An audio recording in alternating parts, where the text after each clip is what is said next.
Recording by Mike Amato. $1,000 a Plate by Jack McKenty. Sunset on Mars is a pale, washed-out, watery sort of procedure that is hardly worth looking at. The shadows of the cactus lengthen, the sun goes down without the slightest hint of color or display, and everything is dark.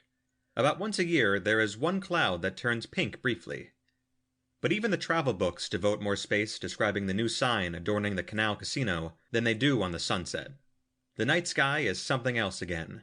Each new crop of tourists goes to bed at sunrise the day after arrival with stiff necks from looking up all night. The craters of the moons are visible to the naked eye, and even a cheap pair of opera glasses can pick out the buildings of the Deimos space station. A typical comment from a sightseer is, "Just think, Fred, we were way up there only 12 hours ago." At fairly frequent intervals, the moons eclipse. The local Chamber of Commerce joins with the gambling casinos to use these occasions as excuses for a celebration. The Mardi Gras includes floats, costumes, liquor, women, gambling, and finishes off with a display of fireworks and a stiff note of protest from the nearby Mars Observatory. The day after a particularly noisy, glaring fireworks display, the top brass of the observatory called an emergency meeting. The topic was not a new one, but fresh evidence, in the form of several still-wet photographic plates, showing out-of-focus skyrocket trails, and a galaxy of first-magnitude aerial cracker explosions was presented. "I maintain they fire them in our direction on purpose," one scientist declared. This was considered to be correct, because the other directions around town were oil refineries and the homes of the casino owners. "Why don't we just move the observatory way out in the desert?" a technician demanded. "It wouldn't be much of a job." "It would be a tremendous job," said Dr. Morton, the physicist. "If not for the glare of city lights on Earth, we wouldn't have had to move our telescopes to the moon. If not for the gravel falling out of the sky on the moon, making it necessary to resurface the reflectors every week, we wouldn't have had to move to Mars. Viewing conditions here are just about perfect, except for the immense cost of transporting the equipment, building materials, workmen, and paying us triple time for working so far from home. Why, did you ever figure the cost of a single photographic plate? What with salaries, freight to and from Earth, maintenance, and all the rest? It's enormous." "Then why don't we cut down the cost of ruined exposures," asked the technician, "by moving the observatory away from town?" "Because," Dr. Morton explained, "we'd have to bring in crews to tear the place down, other crews to move it, still more crews to rebuild it, not to mention unavoidable breakage and replacement, which involve more freight than Earth. At $7.97 per pound deadweight, well, you figure it out. So we can't move, and we can't afford ruined $1,000 plates," said the scientist, who had considered himself a target for the fireworks. "Then what's the answer?" The usual suggestion was proposed, that a delegation approach the town council to follow up the letter of protest. A search through the past meeting's minutes showed that this had never accomplished anything up to date. A recent arrival to the observatory mentioned that their combined brain power should be enough to beat the games, and thus force the casino owners, who were the real offenders, out of business. One of the scientists, who had already tried that very scheme on a small scale, reported his results. He proved that with his tabulations that, in this instance, science, in the guise of the law of averages, was unfortunately against them. Dr. Morton rose to his feet. The other men listened to his plan, at first with shocked horror, then with deep interest, and finally with wild exultation. The meeting broke up with most of the members grinning from ear to ear. "It's lucky Dr. Morton is a physicist," said one of the directors. "No astronomer would ever have thought of that." A few days later, a modest little ad appeared in the weekly publication What to Do in Marsport. It did not try to compete with any of the casino ads, all of which featured pretty girls, but it had a unique heading. "Free, for the first time ever, your horoscope, scientifically cast by the staff of the famous Mars Observatory. Learn your luck, your fortune. Write or call Mars Observatory. No charge, no obligation." Since the horoscopes being offered were about the only things on Mars that didn't cost the tourists any money, the response was great. A recipient of a horoscope found a mimeographed folder which contained 3 pages describing the present positions of the planets, where to look for Earth in the sky, and what science hoped to learn the next time Mercury was in transit. The 4th page held the kicker. It said that while the tourist's luck would be better than average at most of the gambling houses, he would lose consistently if he played at Harvey's Club. Within 2 days, the only people at Harvey's were the shills. The following day, the visitors to the observatory included Harvey. The gambler was welcomed with mingled respect for his money and contempt for his occupation. He was taken immediately to see Dr. Morton, who greeted him with a sly smile. Harvey's conversation was brief and to the point. "How much?" he asked, waving a horoscope under Dr. Morton's nose. "Just a promise," said the scientist. Harvey said nothing, but looked sullen. "You were on the town council," Morton continued. "Now, the next time the question of tourist entertainment is discussed, we want you to vote against a fireworks display." He then explained how important plates had been ruined by skyrocket trails. Harvey listened with great interest, especially when Dr. Morton flatly stated that each casino, in turn, would get the same publicity in the horoscopes. "The council members are all for the tourists," Harvey commented, "and you guys are supposed to be nuts, like all scientists. But I'll do like you say." He reached into his pocket. "Here's $50. Use it for a full-page ad this time, and do the Desert Sands Casino in your next horoscope. And say, before I go, can I look through the telescope? I never seem to have the time before." At weekly intervals, Dr. Morton did the Desert Sands, Franklin's Paradise, the Martian Gardens, and the Two Moons Club. From each owner he extracted the same promise, to vote against the fireworks at the council meetings. The technique was settling down to a routine. Each victim came, made the promise, paid for the following week's ad, named the next casino, and was taken on a tour of the observatory. Then disaster struck. It took the form of an interplanetary telegram from Harvard Observatory, their parent organization. It read, "Earth newspapers carrying accounts of horoscopes published by your organization, very unscientific.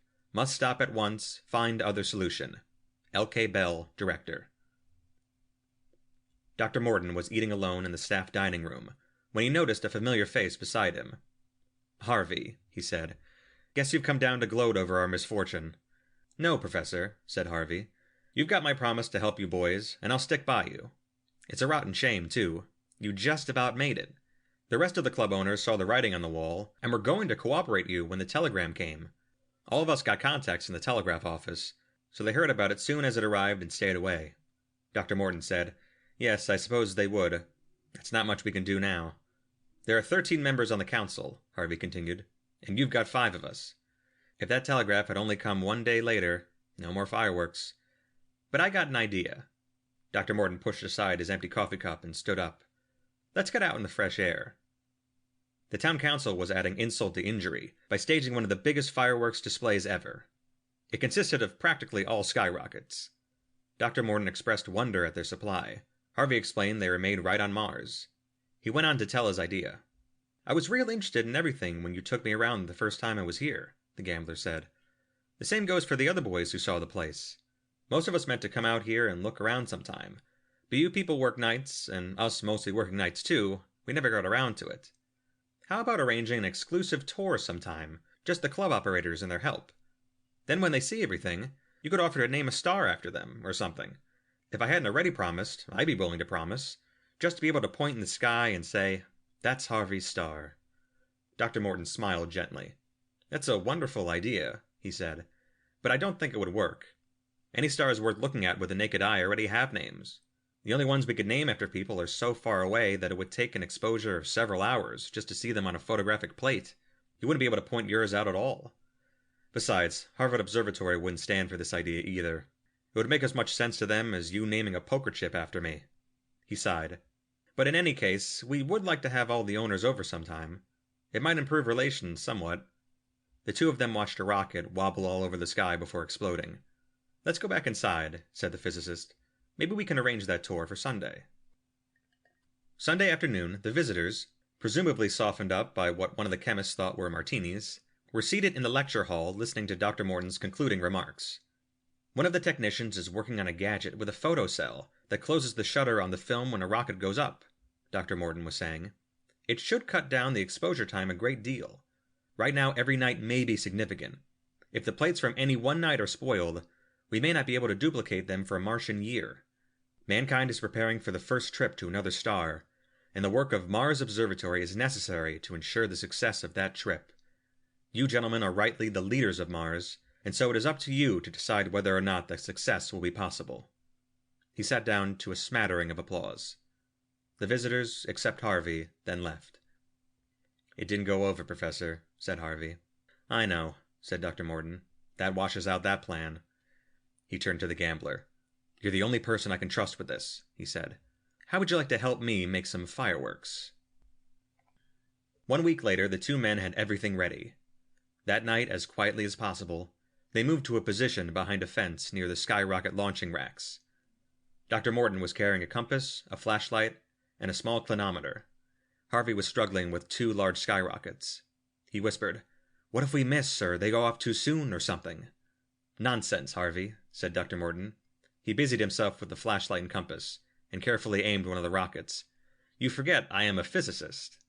He then aimed the other rocket, and checked elevation with his clinometer. "The fuels are standard, and I worked out the trajectories on the computer. Ready with your match? These are going to explode in the canal, and get everybody in the canal casino all wet." He peeked over the fence to see how the regular display was doing. "Here comes their finale. Ready, set, light!"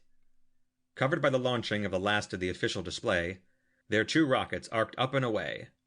One of them did explode in the canal, and most of the casino's patrons did get wet. But the other wobbled off to the right, landed on the roof of Harvey's bachelor home, and burned it to the ground. Dr. Morton sat numbly in front of his typewriter, staring at a letter. He couldn't seem to find the right words for what he wished to say. He tried to derive inspiration from a glossy photograph lying on the table beside him. It had what looked like another skyrocket trail on it. Before he could answer, the door opened and Harvey walked in, accompanied by 2 men with muscles. "I haven't seen you since the accident, Professor," he said. "I've been trying to write you a letter," said Dr. Morton, "to tell you how sorry I am about what happened. And I also have to thank you for getting that law against fireworks through the council. I am extremely sorry it took your house burning down to convince them." "I keep my promises," said Harvey. One of the men with muscles turned the radio on, loud. "We're trying to get up a collection among the staff to help pay for your losses," said Dr. Morton. "But the director suggested a more permanent kind of remembrance." He picked up the photograph. "This will be one of the brightest objects in the sky in a few months. It won't be back again for thousands of years, but it will be around for a good while. We've just discovered it, and it is our privilege to call it Harvey's Comet." "That's nice," said Harvey. The first of the 2 men went around pulling down blinds, and the other went into the bathroom and started filling the tub.